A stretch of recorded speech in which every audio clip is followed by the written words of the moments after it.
ये सत्य घटना कबीर परमेश्वर जी द्वारा बांधवगढ़ के श्री धर्मदास जी के साथ की गई लीला पर आधारित है।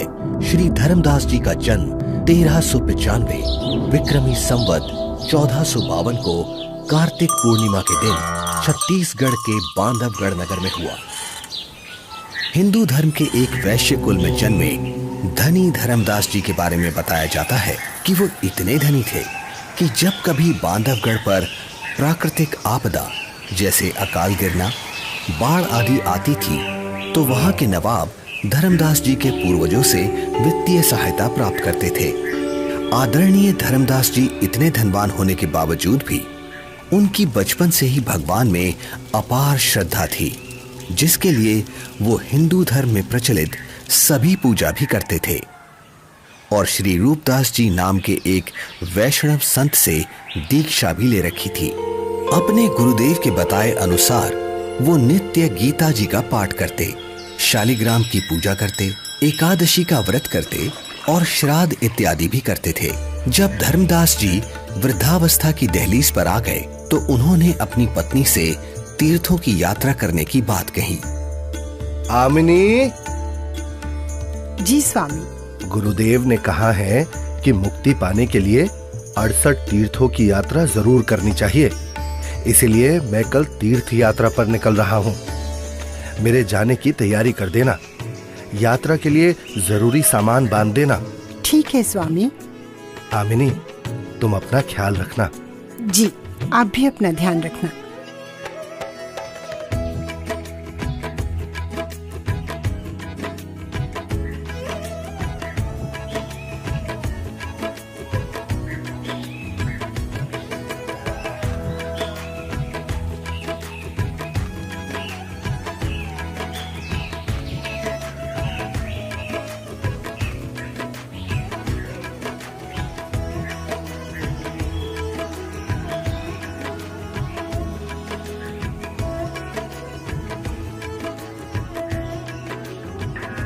मथुरा में तीर्थों की यात्रा करते हुए एक सुबह धर्मदास जी गोवर्धन पर्वत के पास स्थित एक सरोवर के किनारे पहुंचे।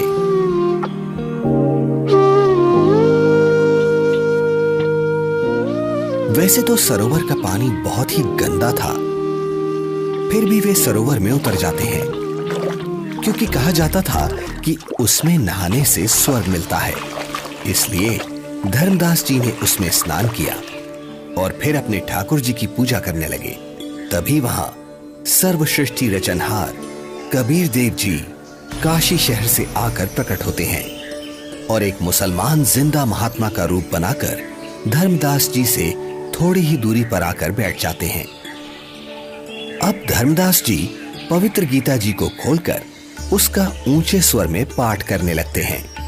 बहुनी में व्यतीतानि जन्मानि तव च अर्जुन तानि अहम वेद सर्वाणि न त्वम वेद परंतप।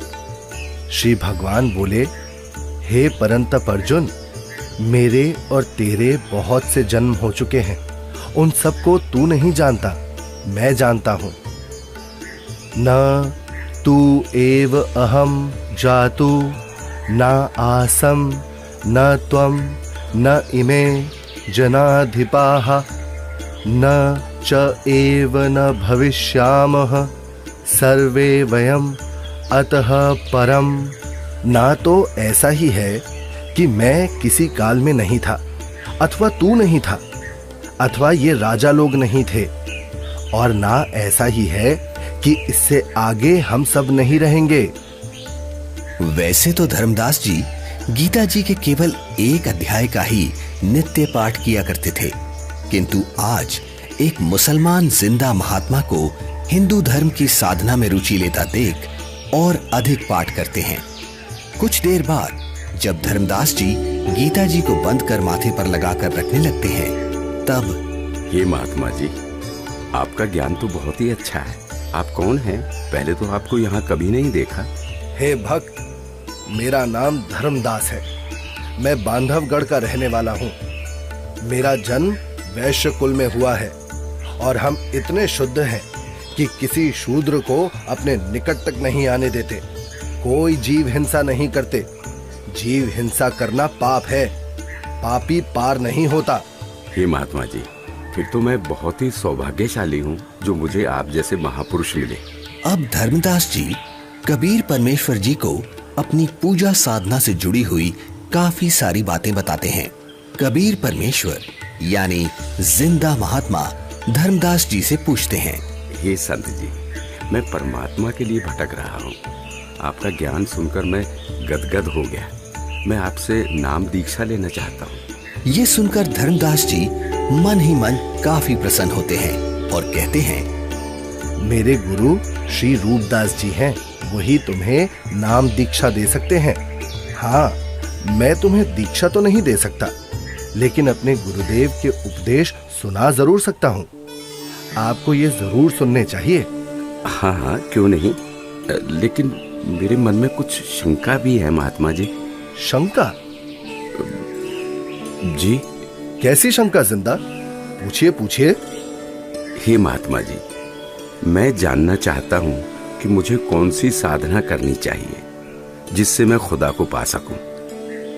अगर तुम्हें वास्तव में सच्चे अजर अमर परमात्मा की प्राप्ति करनी है तो सुनो, सबसे बड़ा महापाप होता है जीव हिंसा करना। मांसाहारी और जीव हिंसा करने वाला व्यक्ति कभी भी मोक्ष प्राप्त नहीं कर सकता। ठीक है स्वामी, मैं जीव हिंसा नहीं करूंगा। मेरे गुरुदेव श्री रूपदास श्री राम जी और श्री कृष्ण जी का नाम देते हैं, इसीलिए तुम्हें भी हरे राम हरे कृष्ण का जाप करना होगा। 68 तीर्थ करने होंगे और इसके अलावा एकादशी का व्रत, शालीग्राम पूजा यानी मूर्ति पूजा, श्राद्ध करना आदि कर्मकांड करना भी अनिवार्य है। ऐसे मुक्ति मिलती है।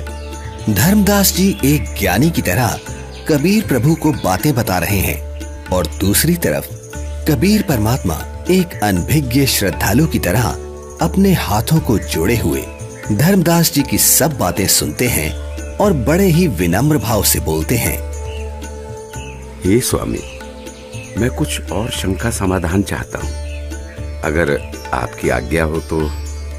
हाँ हाँ, क्यों नहीं, अवश्य पूछिए। स्वामी जी, ये गीता जी का ज्ञान किसने लिखा है? गीता ज्ञान तो स्वयं श्री कृष्ण जी यानी श्री विष्णु भगवान जी ने बोला है। अच्छा। हाँ स्वामी, आपके कहने से मैं अवश्य राम कृष्ण का जाप करूंगा, लेकिन क्या ये जाप गीता में कहीं लिखा है? नहीं, गीता जी में तो नहीं लिखा। पितृपूजा यानी श्राद्ध आदि कर्मकांड करने, तीर्थों पर भ्रमण करने और व्रत करने के लिए क्या गीता में कहा है? आखिर तुम कहना क्या चाहते हो?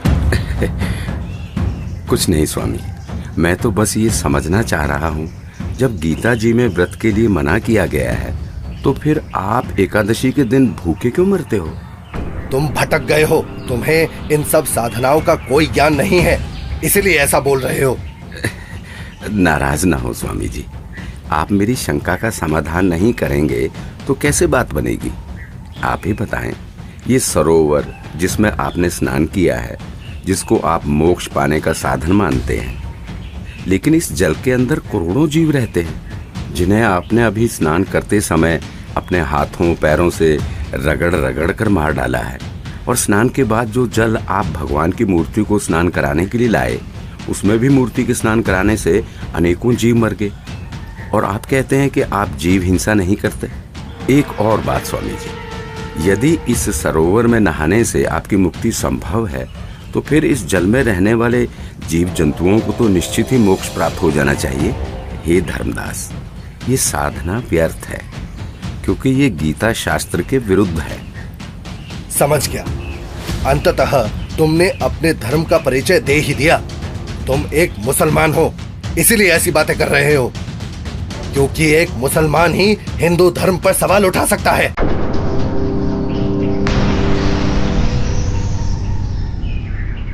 अरे, ये तो गायब हो गए। लगता है ये कोई सामान्य संत नहीं थे। मुसलमान होकर भी उनको हिंदू शास्त्रों का पूर्ण ज्ञान है। ये जरूर कोई देव पुरुष है। वे सही ही तो बता रहे थे। हे परमात्मा, एक बार फिर से वही संत मिले तो मैं अपना हठ छोड़कर नम्र भाव से संपूर्ण ज्ञान समझूंगा। हे भगवान, माफ करो मुझे।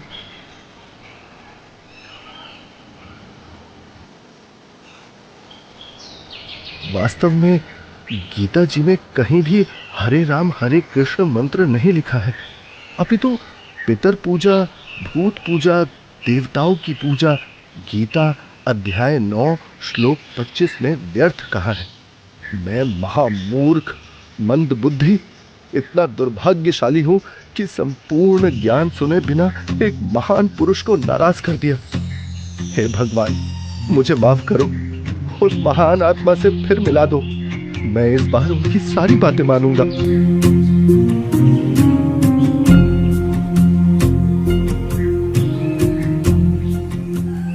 आज धर्मदास जी का मन किसी भी कर्म कांड में नहीं लग रहा था।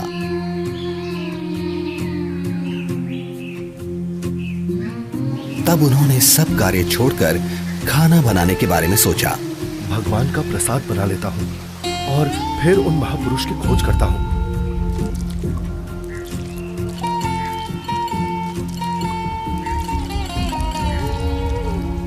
हे भगवान, ये क्या अनर्थ हो गया? इस लकड़ी में तो हजारों चींटियां अंडों सहित मर गई होंगी। हे भगवान, आज जैसा अनर्थ तो कभी नहीं हुआ। बहुत बड़ा पाप कर दिया मैंने। मैं इस पाप से बने हुए भोजन को कदापि नहीं खा सकता।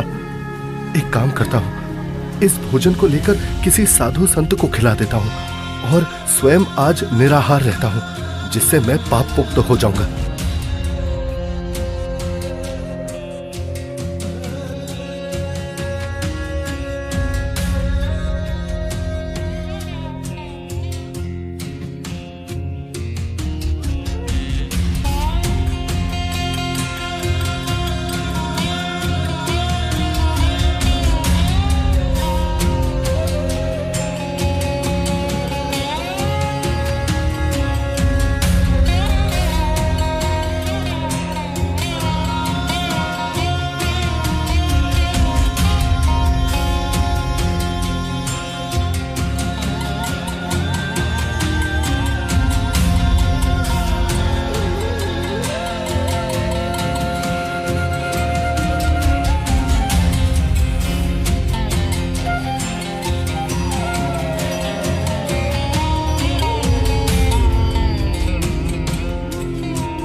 संत जी कुछ बोल रहे हैं, इनके बीच में बोलना ठीक नहीं है। मुझे अवश्य ये सुनना चाहिए। मन तू मान सरोवर नारे, यहाँ न भटका खारे। सूरजमुखी फूल जा फूले, शंख पद्म उजियारा। गंगा यमुना मद सरस्वती, वहाँ तिरवेणी की धारा। मन तू मान सरोवर नारे, यहाँ न भटका खारे। जहाँ कमोदनी चंद्रगता है, कमल कमल मद तूरा। अनहद नाद अजब धुन होई, जान सतगुरु पूरा। मन तू मान सरोवर नारे, यहाँ न भटका खारे। ओ गट घाट विषम है दरिया, नहावे संत सुजाना। ओ गट घाट विषम है दरिया, नहावे संत सुजाना। मोक्ष मुक्ति के पर भी ले रे, साक्षी है ससीवाना। मन तू मान सरोवर नारे, यहाँ न भटका खारे। जावा हंस कोलाहल करते हैं, मोती मुक्ता खाही। ऐसा देश हमेश हमोरे, अमृत भोजन पाही मन तू मान सरोवर नारे, यहाँ न भटका खारे। शंखों लहरे मेहर की उपजे, कर नहीं जा कोई। शंखों लहरे वहाँ मेहर की उपजे, कर नहीं जा कोई। दास गरीब अचल अविनाशी, सुख का सागर सोई मन तो मान सरोवर नारे, यहाँ न भटका खारे मन तो मान सरोवर नारे, यहाँ न भटका खारे। जो पहले मिला वो जिंदा महात्मा तो मुसलमान था, और ये लाल वस्त्र पहने हुए संत जी तो अपने हिंदू धर्म के जान पड़ते हैं, और बातें भी बिल्कुल जिंदा महात्मा वाली ही बता रहे हैं। इनका शिष्य बनने में शर्म भी नहीं आएगी। उस जिंदा से उपदेश लूंगा तो लोग निंदा करेंगे कि मुसलमान का शिष्य बन गया। इनसे ज्ञान प्राप्त करना उचित रहेगा। कहते मन मान सरोवर नाण रे, जल के जंतु रे जल माही। आठों बखत बिहान रे, आठों बखत बिहान रे। मन मान सरोवर नाण रे, जल के जंतु रे जल माही। आठों बखत बिहान रे, 184 जल के बासी। ये भुगते चारों खान रे, चेतन वो कजड़ को पूजय गांठ बांध पाषाण रे। भाई मरकट कहाँ चंदन के लेपे, क्या गंग नवाय सवान रे। अर सुधी हो न पूछतास की, वो छोड़ को न बाण रे। 12 कोट जहां जम किंकर, बड़े बड़े दैत हवान रे। धर्म राय की दरगाह माही, और खेचा ताण रे। फिर ओरी खेचा ताण रे। मैं जो साधना कर रहा हूँ उससे यमदूतों द्वारा दिए जाने वाले कष्ट नहीं टलते। इसका मतलब ये सब साधना तो व्यर्थ है। हे महात्मा जी, कृपया भोजन ग्रहण करें। रख दे धर्मदास, बहुत भूख लगी है। इन्हें कैसे मालूम कि मेरा नाम धर्मदास है? मैं भंडारा करता रहता हूँ, शायद इसीलिए ये मुझे जानते हैं।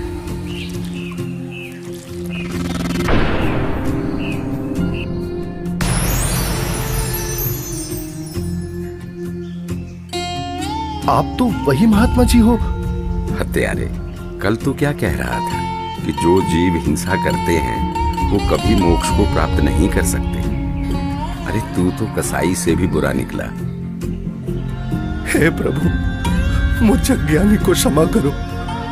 मैं कहीं का नहीं रहा जिसका कोई लाभ नहीं, और शास्त्र अनुकूल साधना किससे मिले ये आप ही बता सकते हैं। मैं आपसे पूर्ण आध्यात्मिक ज्ञान सुनने का इच्छुक हूँ। कृपया मुझ अज्ञानी पर दया करके मुझ पापी को वो तत्व ज्ञान सुनाए भगवत, जिससे मेरा मोक्ष हो सके। ठीक है धर्मदास, अब सुनो। आप एकादशी का व्रत करते हो, जबकि श्रीमद् भगवद गीता अध्याय 6 श्लोक 16 में पढ़ा है कि हे अर्जुन, ये योग यानी भक्ति ना तो अधिक खाने वाले की और ना बिल्कुल ना खाने वाले अर्थात व्रत रखने वाले की, ना अधिक सोने वाले की तथा ना अधिक जागने वाले की सफल होती।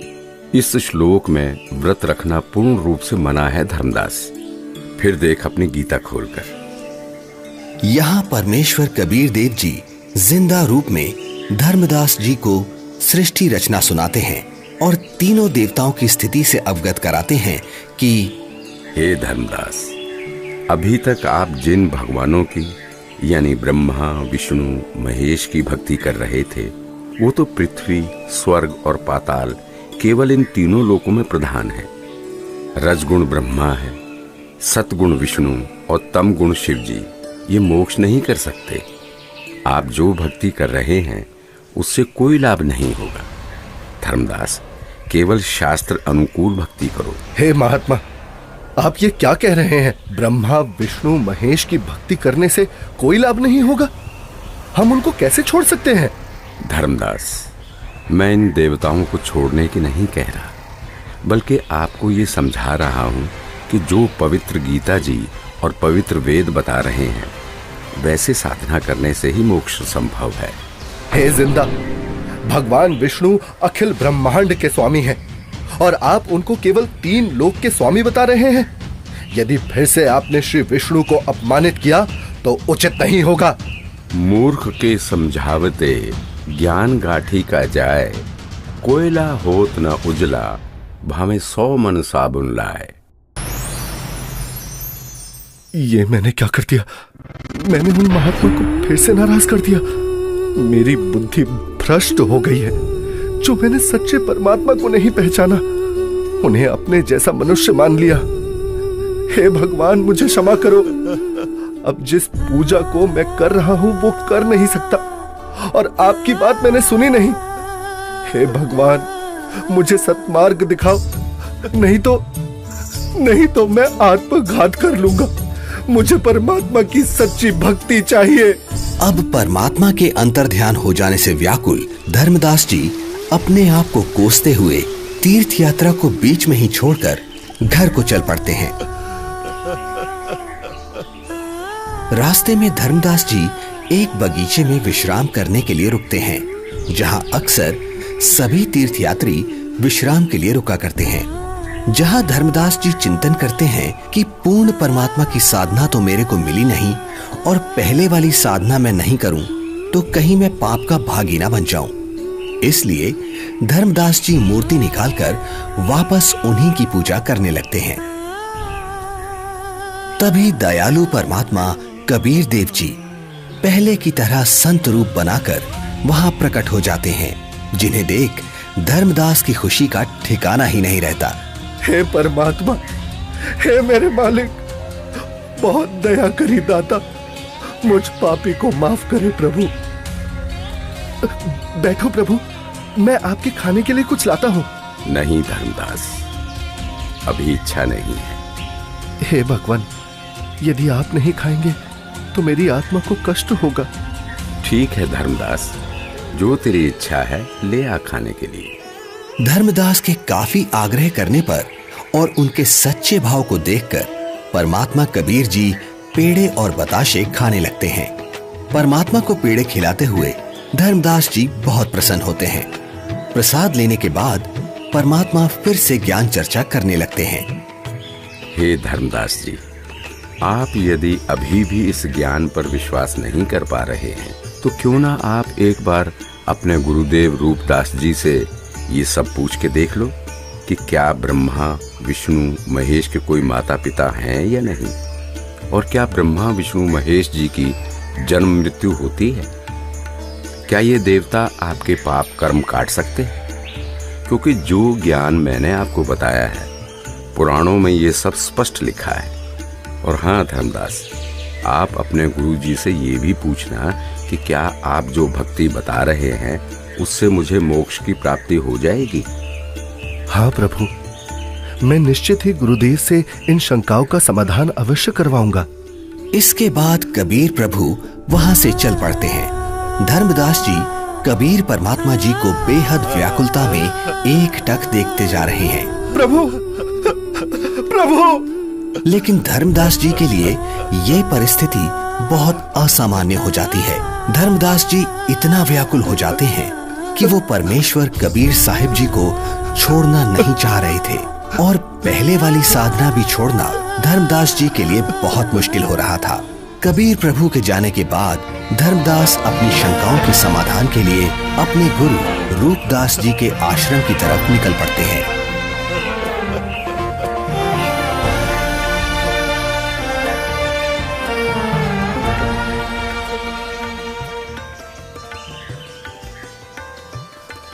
प्रणाम गुरुदेव।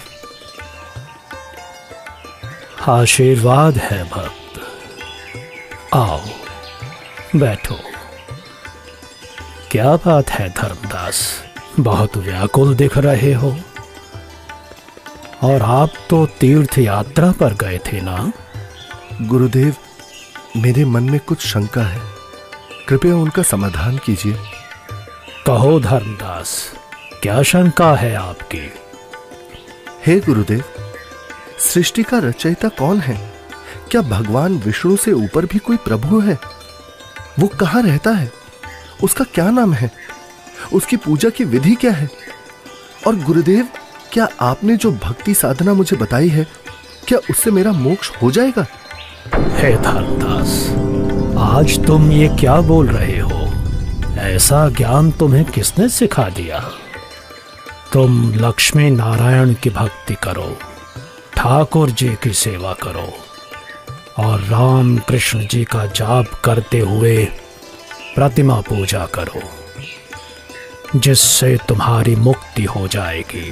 तुम यात्रा पर जाओ, जगन्नाथ के दर्शन करो, गोमती, गोदावरी इन नदियों में स्नान करो, काशी जाओ, तीर्थ नहाओ, उससे ज्यादा पुण्य होता है और स्वर्ग की प्राप्ति होती है बच्चा। भगवान तो निराकार है, वो ज्योत स्वरूपी निरंजन है जो शून्य में रहता है। हे गुरुदेव, यहां मैं एक बात पूछना चाहूंगा, आप क्रोधित ना होना गुरुवर। हे गुरुदेव, जो ज्योत निरंजन आप बता रहे हैं, वो तो प्रतिदिन 1 लाख मानव खाता है और 1.25 लाख उत्पन्न करता है। गुरुदेव, मुझे जीव भक्षक नहीं, जीवों की रक्षा करने वाला भगवान कौन है वो बताइए। ये ज्योति निरंजन ब्रह्म तो जीवों को खाता है। और गुरुदेव, ऐसा तो आप भी मानते हैं कि एक दिन वैकुंठ समेत तीनों लोक भी नष्ट होंगे, यानी स्वर्ग भी नष्ट होगा। फिर मुझे वहां की भक्ति क्यों बता रहे हो?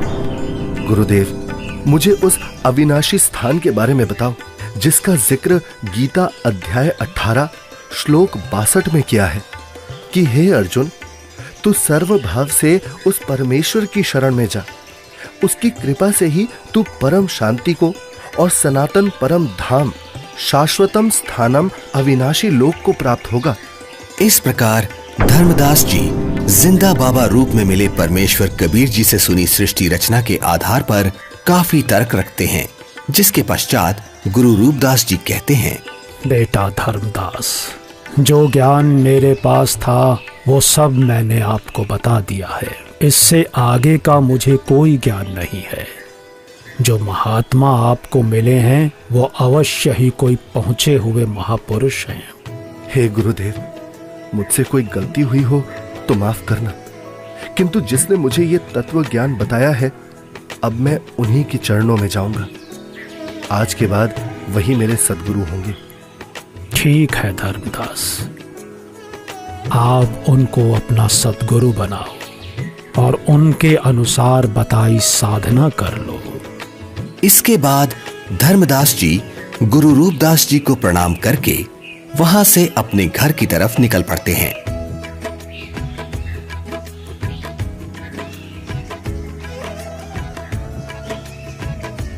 रास्ते में जाते जाते अब धर्मदास के मन में एक शंका ये भी उत्पन्न हुई कि हिंदू धर्म इतना बड़ा है, क्या किसी को गीता का यथार्थ ज्ञान नहीं होगा? अवश्य कोई ना कोई साधु महात्मा मंडलेश्वर गीता में कहे उस परमेश्वर परम अक्षर ब्रह्म के विषय में जानता होगा। इसके बाद धर्मदास कई प्रसिद्ध हिंदू संतों से मिलते हैं। सबको पहले 1 रुपया दान देते हैं ताकि संत मेरे को अपने दिल की बात गुप्त रहस्य बताएगा, क्योंकि जो भक्त अधिक दक्षिणा देता था तो संत उससे अधिक स्नेह से बात करते थे। उस समय 1 चांदी का रुपया आज के 10,000 रुपए के लगभग कीमत का होता था। सबसे पहले धर्मदास जी एक वैष्णव महामंडलेश्वर श्री ज्ञानानंद जी के पास जाते हैं, जिनका बहुत अधिक बोलबाला था। हे संत जी,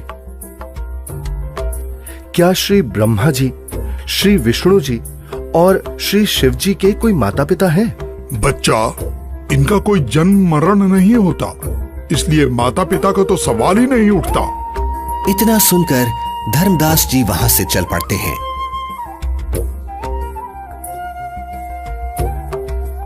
जहां कुछ दूरी पर धर्मदास जी को एक बहुत बड़े विद्वान महात्मा का पता चलता है, जो कि काशी विद्यापीठ से पढ़कर आए हैं और वे शास्त्रों के पूर्ण विद्वान हैं। धर्मदास जी महात्मा के पास जाते हैं और दक्षिणा देकर पूछते हैं, महात्मा जी, गीता जी के अध्याय 18 श्लोक 62 में भगवान श्री कृष्ण ने अपने से अन्य किस परमेश्वर की शरण में जाने को कहा है? भगवान श्री कृष्ण अर्जुन को अपनी ही शरण में जाने को कहते हैं भक्त। श्री कृष्ण जी से ऊपर कोई भगवान नहीं है। इस प्रकार धर्मदास जी बहुत से संत महंत मंडलेश्वरों के पास जाते हैं और सभी से एक जैसे ही प्रश्न करते हैं, किंतु उत्तर किसी का संतोषजनक नहीं मिलता। कोई विष्णु जी को सर्वे सर्वा बताता है तो कोई शिव जी को करता धरता और कुछ तो परमात्मा को निराकार ही बताने वाले मिल जाते हैं। हे भगवान, जीवन नष्ट हो जाता यदि मैं इन संतों से इनके ज्ञान की परीक्षा ना लेता और ये परम संत ना मिलता। यह सोच धर्मदास जी जिंदा महात्मा रूप परमेश्वर को याद करते हुए घर की ओर चल पड़ते हैं।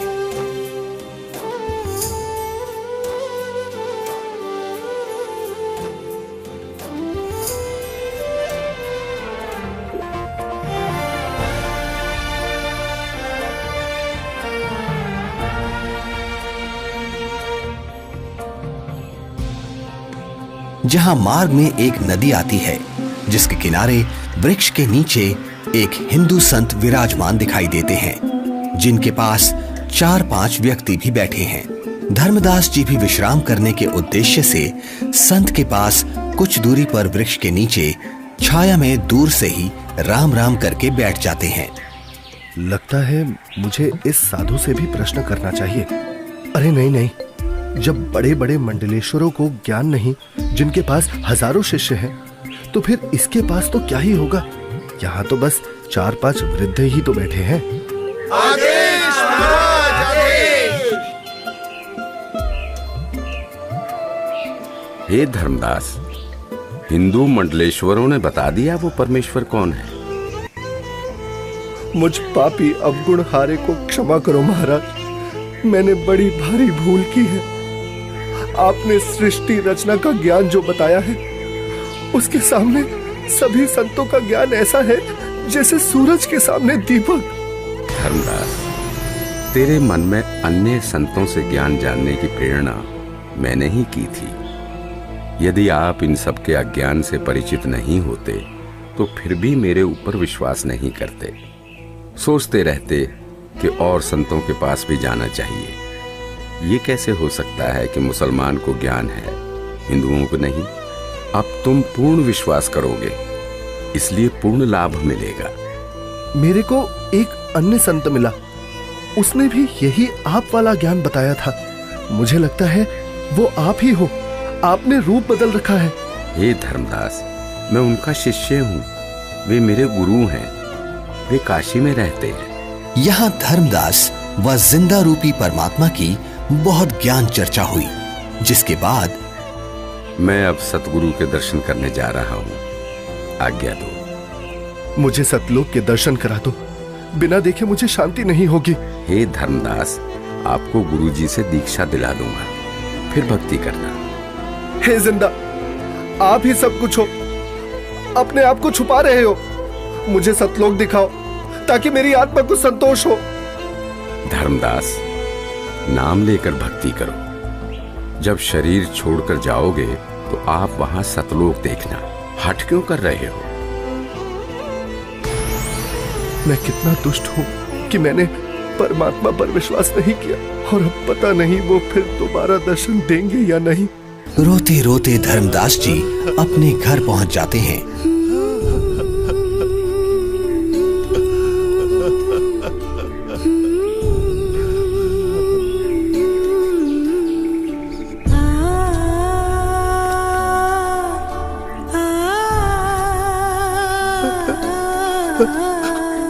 उनकी ऐसी हालत देख और यात्रा से जल्द ही वापस लौटने पर पत्नी आमनी देवी भी हैरान हो जाती है और बार बार धर्मदास जी से उनके रोने का कारण पूछती है, लेकिन धर्मदास जी उन्हें कुछ नहीं बता पाते, केवल रोते ही रहते हैं।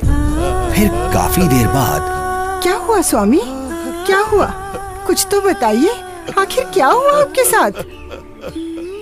लगता है इनके पैसे किसी ने लूट लिए हैं। क्यों कच्चा मन कर रहे हो जी? किसी ने यात्रा में आपका धन लूट लिया तो कोई बात नहीं, आपके पास धन की कमी थोड़ी है, और ले जाना, भगवान ने बहुत दे रखा है।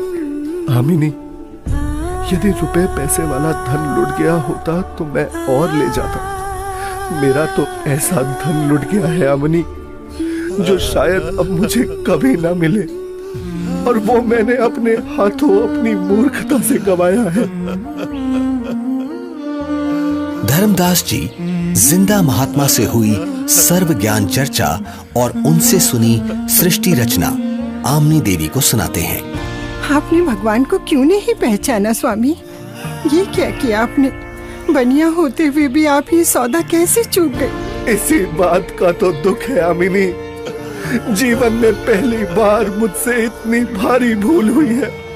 तावालीन बहे निर्बानी, मगन रूप साहेब सैलानी, तावा रोवत धर्मनि नागर, कहाँ गए मेरे सुख के सागर। अधिक वियोग हुआ हमसे ती, जैसे निर्धन की लुट जा खेती। कलप करे और मन में रोवे, दसों दिशा को वो मग रोवे। अधिक वियोग हुआ हमसे ती, जैसे निर्धन की लुट जा खेती।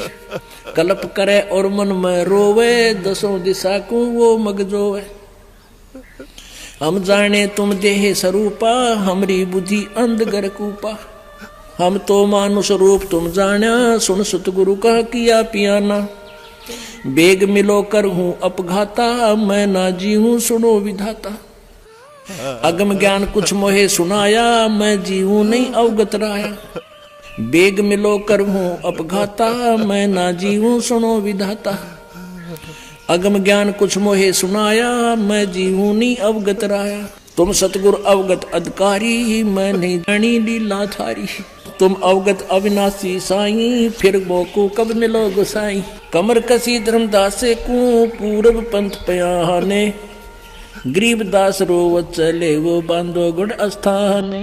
अब धर्मदास रोजाना अपने घर के आसपास, जंगलों में, नदियों के पास, नगरों में और दूसरी अलग अलग जगह पर काफी सारे धर्मगुरु, संत, महंत, मंडलेश्वर, आचार्य, शंकराचार्य के पास जा जाकर परमात्मा को ढूंढने लगे।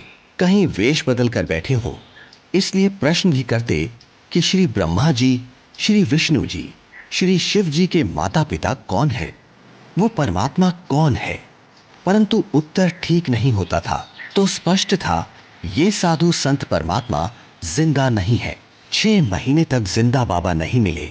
तब एक दिन, हे स्वामी, आप ऐसे मत रोइए, भला रोने से कोई समाधान थोड़ी ना होगा। कुछ याद कीजिए स्वामी, उन्होंने कुछ तो बताया होगा कि वो किस प्रकार मिलते हैं, कहाँ मिलते हैं। हाँ, याद आया आमिनी, उन्होंने ज्ञान चर्चा करते समय बताया था। जहाँ कहीं भी धर्म भंडारे चल रहे होते हैं, मैं वहाँ जरूर उपस्थित होता हूँ और अपनी प्यारी आत्माओं को ज्ञान समझाता हूँ। धर्मदास, क्या धर्म भंडारा? फिर तो स्वामी क्यों ना हम धर्म भंडारा ही करवा दें। हाँ, यही सही है। 3 दिन का धर्म भंडारा करते हैं।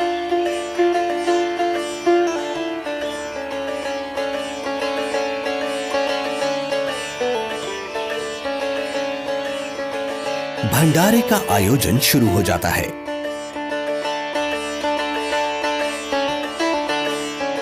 दूर दूर से साधु महात्मा भंडारे में आने लगते हैं।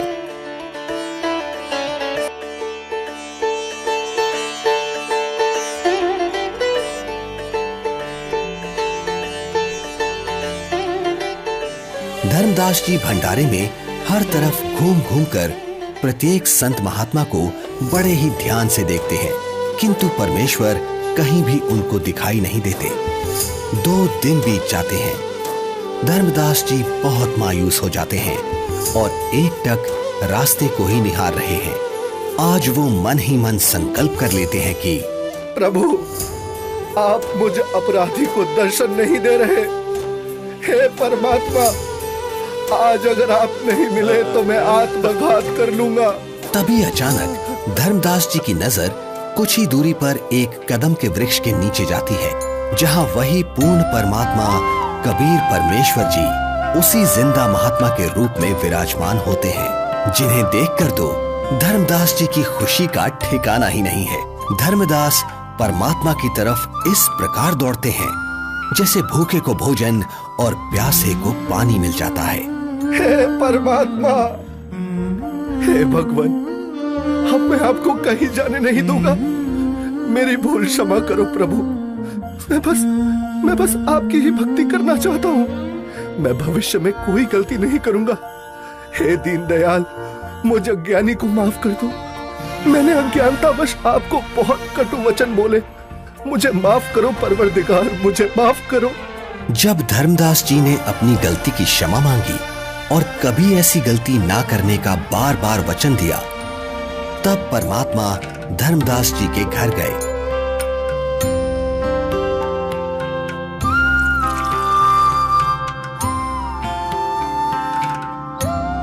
जहां आमनी देवी और धर्मदास जी दोनों ने परमात्मा की बहुत सेवा की और उनसे नाम दीक्षा ली। हे प्रभु, आपका बच्चा बहुत नरम दिल का है। इतना रोया, मैं भी रुला दी। आपकी तड़फ में दिन रात रोता रहा। मैं बार बार हिम्मत हौसला दिलाती, परमात्मा अवश्य मिलेंगे। ये रोते हुए कहते, हमनी अब नहीं मिलेंगे। मैंने उनको बहुत बार परेशान किया अपनी मूर्खता व अज्ञान के कारण। फिर रोने लग जाते। आपने अपने दास को इतना कष्ट नहीं देना था। बेटी, जैसे लोहे का औजार बनाने के लिए गर्म किया जाता है, फिर उस पर चोट लगाई जाती है, तब वो काम बनता है। ठंडे लोहे पर चोट काम नहीं करती, इसलिए धर्मदास को 6 महीने गर्म करना पड़ा। ये काल का वकील बना था। अब जो मैं बताऊंगा ये सब मानेगा और काम का हो जाएगा, यानी मोक्ष प्राप्त करेगा।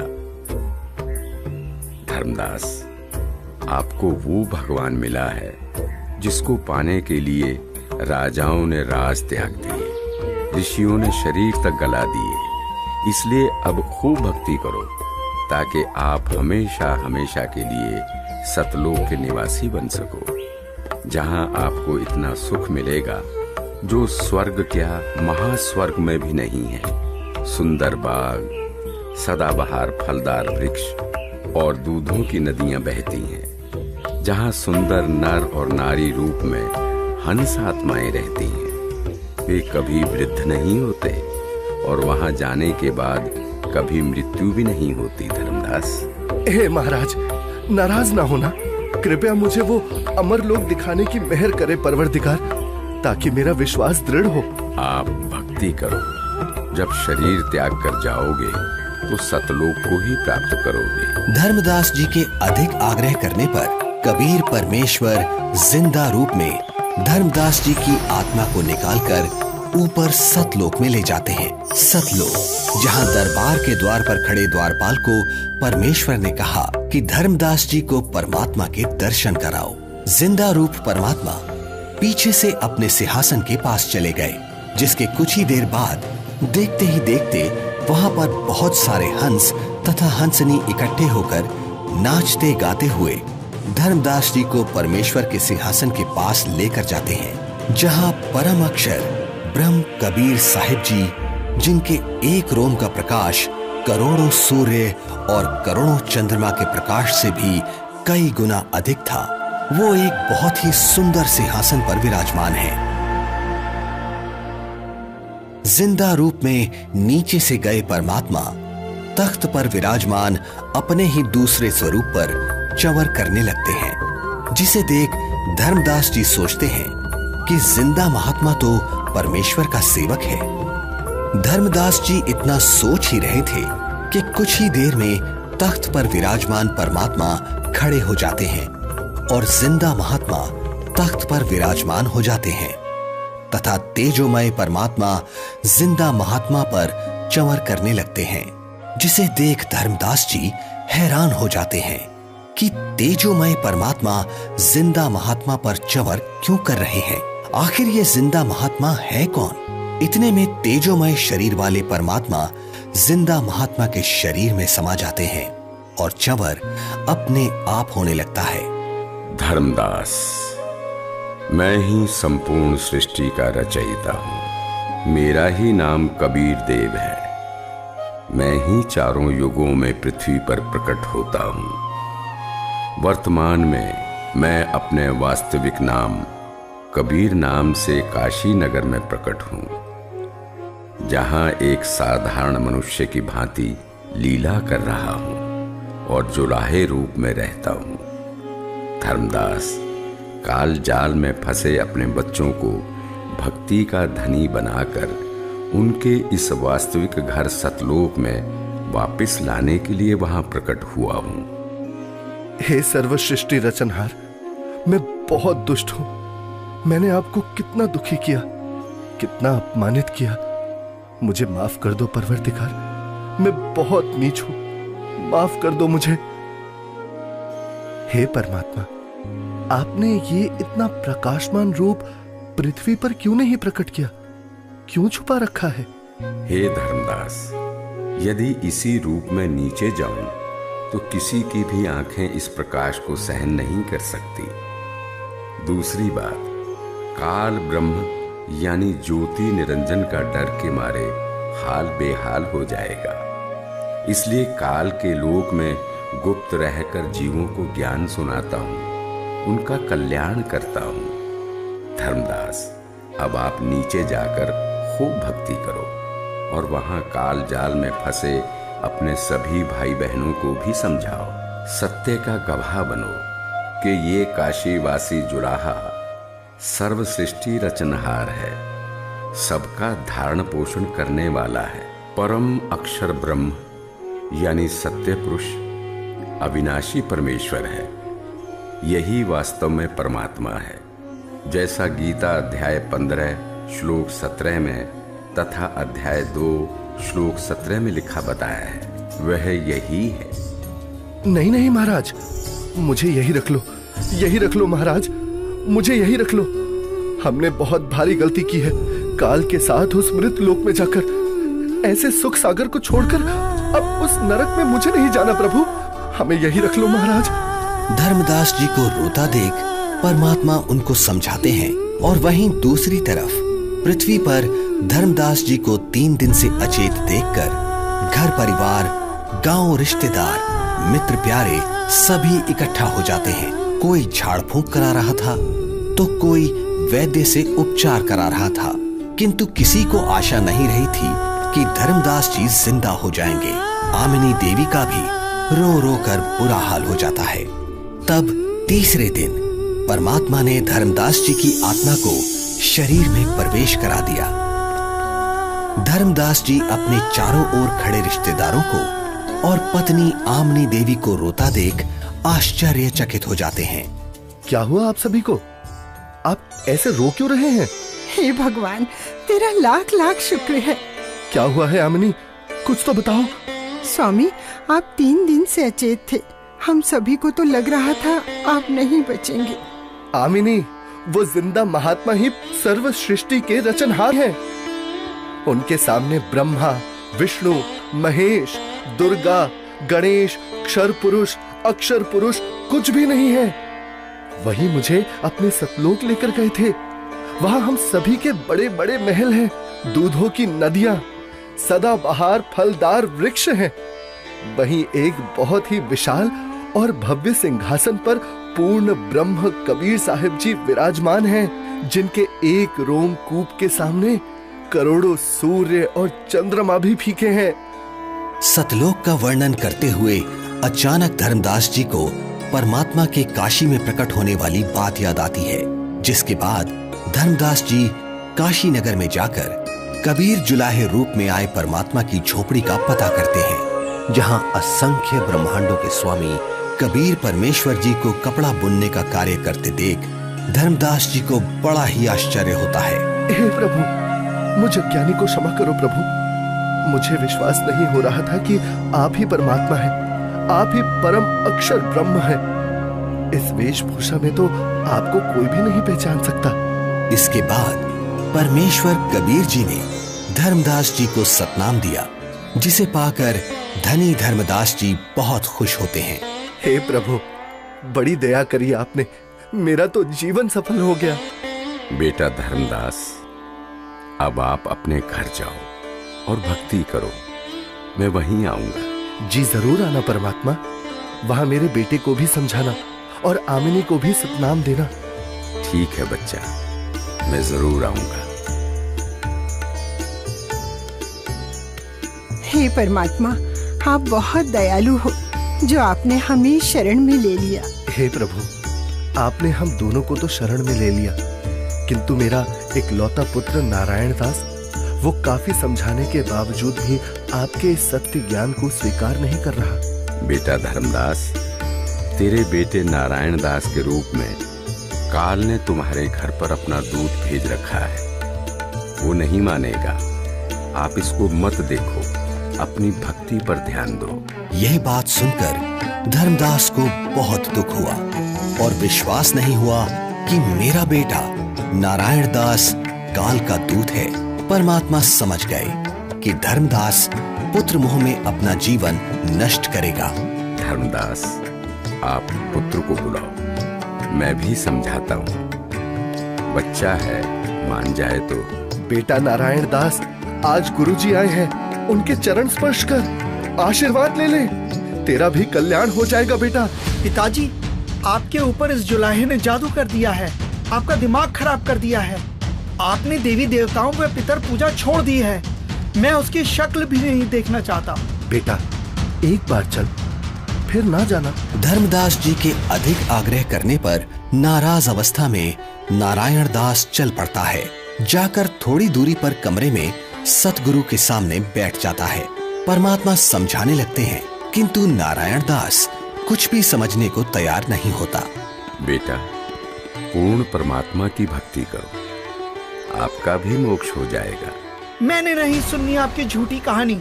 धर्मदास, देख, बेटा नारायण दास कितना सुंदर है, भोला भाला है।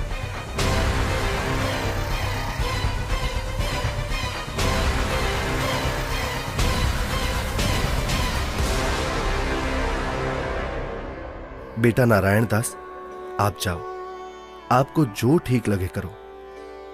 हे भगवान, मेरा वंश तो काल का वंश बन गया, दया करो दाता, अब मेरे वंश का क्या होगा?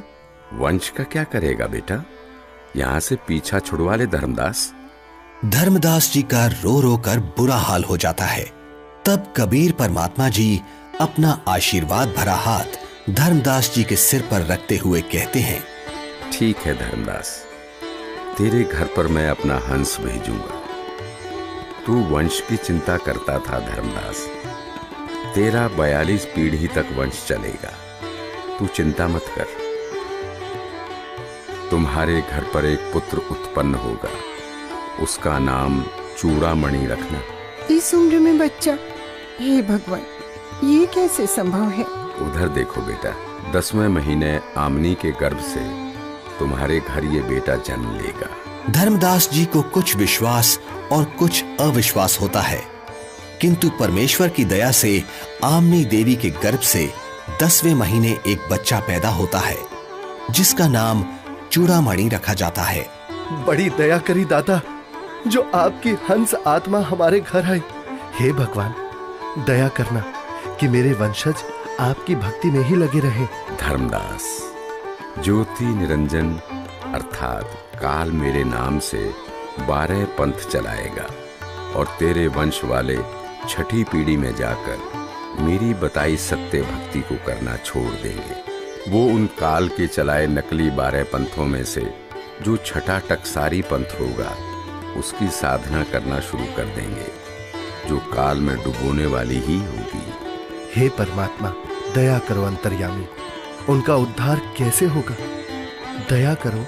हे धर्मदास, काल द्वारा चलाए जाने वाले 12 पंथों में 12वां पंथ का प्रवर्तक संवत 1774 में जन्म लेगा। उस पंथ समेत सब 12 पंथों के पंथी मेरी वाणी का गलत अर्थ लगाकर गलत साधना करेंगे। असंख्य जन्म तक सतलोक नहीं जा सकेंगे। उसी 12वें पंथ में हम ही प्रकट होंगे। हम गुप्त रूप से लीला करेंगे। धर्मदास, मैंने तेरे को 42 पीढ़ी तक तुम्हारा वंश कलयुग में चलने का आशीर्वाद दिया। तेरे वंश वालों का उद्धार मेरे द्वारा भेजे जाने वाले मेरे कृपा पात्र महापुरुष से होगा। जिस समय कलयुग 5505 वर्ष बीत जाएगा, तब वो महापुरुष मेरा भेजा हुआ आएगा। अर्थात उसे मुझे ही समझ, वो सारे संसार के प्राणियों का उद्धार करेगा। उस समय तेरे बिंद वाले यानी तेरी 42 पीढ़ी वाले हों या सारा संसार, जो भी उससे नाम दीक्षा लेगा उन सबकी मुक्ति हो जाएगी। मेरा आशीर्वाद है। आज वर्तमान में स्वयं कबीर परमात्मा के अवतार बंदी छोड़ सतगुरु रामपाल जी महाराज आए हुए हैं, जो कि सर्व समाज को सतभक्ति प्रदान कर रहे हैं, जिनसे नाम दीक्षा लेकर भक्ति करने से सर्व सुख व पूर्ण मोक्ष की प्राप्ति होती है। सत साहिब जी। ये अनमोल ज्ञान जगत गुरु तत्वदर्शी संत रामपाल जी महाराज के सत्संगों का अंश मात्र है। संपूर्ण आध्यात्मिक ज्ञान के लिए सुनिए संत रामपाल जी महाराज के मंगल प्रवचन।